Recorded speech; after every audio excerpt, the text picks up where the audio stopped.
सुद्धा सामन्याची बातमी आहे, ही सुद्धा मोठी बातमी आहे।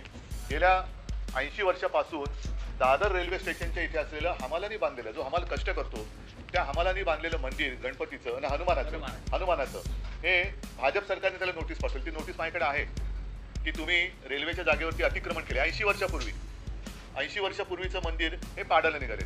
मग तुमचं कुठे हिंदुत्व, कसलं हिंदुत्व आहे तुमचं?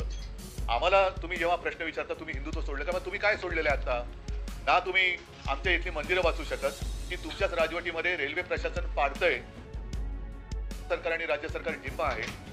सिडकोच्या मंदिरावरती कोणाचा तरी डोळा आहे त्या जमिनीवरती, बांगलादेशामध्ये मंदिर जाळलं जाते, हिंदूंवरती अत्याचार होत आहे, तरी सुद्धा गप्प बसणाऱ्यांचं हिंदुत्व नेमकं त्याची व्याख्यान, त्याचा आकार उकार तरी काय आहे हे मला एकदा त्यांच्याकडनं उत्तर मिळालं पाहिजे, म्हणून मी आज तुम्हाला सगळ्यांना बोलवलं। कारण त्यांना आम्ही रितसर भेटीची मागणी केली होती, ती त्यांनी दिली नाही, म्हणून नाईलाजाने मला आपल्या माध्यमातून त्यांना हा प्रश्न विचारायला लागतो।